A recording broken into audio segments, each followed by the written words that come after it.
αγόρι που τον έλεγαν Πινόκιο. Μια φορά και έναν καιρό ήταν ένας φτωχός μαραγκός. Τον έλεγαν Τζεπέτο. Δεν είχε παιδιά και ήταν μόνος και έτσι αποφάσισε να φτιάξει μια ξύλινη μαριονέτα για να το συντροφεύει στα γεράματα. Ήταν απερίγραπτη χαρά του Τζεπέτο όταν άκουσε παιδικά γέλια βαλίζοντας τη μαριονέτα. Όταν τελείωσε το έργο του, είδε ένα μικρό αγοράκι που μιλούσε και γελούσε με λεπτά μπράτσα και μακριά μύτη. Η μόνη διαφορά του από τα άλλα παιδιά ήταν η κατασκευή του από ξύλο.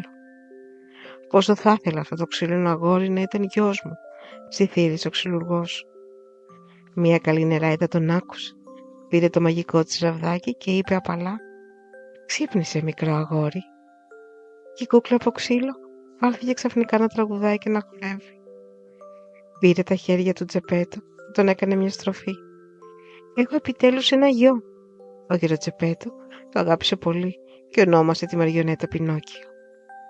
Ο Πινόκιο ήταν ζωηρός, ανυπάκουος και παράκουγε τον πατέρα του κάνοντας κανταλιές και λέγοντας πολλά ψέματα.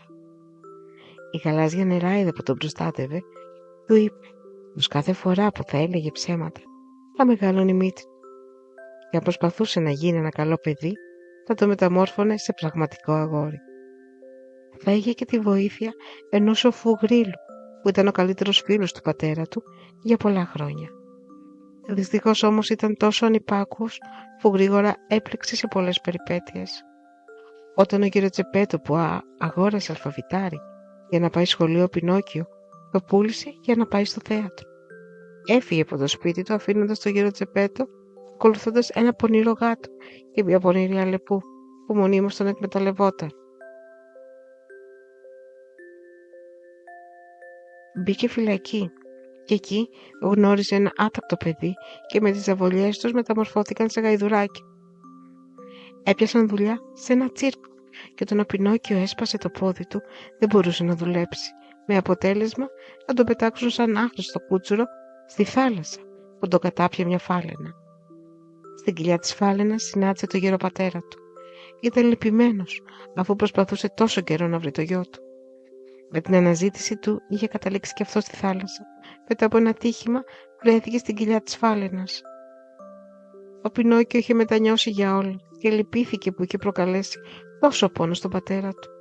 Και έτσι βοήθησε τον γερο Τζεπέτο να βγει από την κοιλιά του ψαριού και για πρώτη φορά σκέφτηκε περισσότερο κάποιον άλλον παρά από τον εαυτό του. Όταν βρέθηκαν και οι δύο πια λιπόθυμοι στην ακτή, έπειτα από πολλές περιπέτειες, είδαν από πάνω τους τη γαλάζια νεράιδα που με τη βοήθειά της και με το μαγικό της ραβδί μεταμόρφωσε τον Πινόκιο σε ένα πραγματικό αγόρι και κατάφερε να κάνει πραγματικότητα το όνειρό του, λέγοντάς του να παραμείνει για πάντα καλό παιδί, όσο είχε γίνει στην κοιλιά του ψαριού. Και πράγματι, ο Πινόκιο έγινε ένα αγοράκι με πολύ καλά αισθήματα.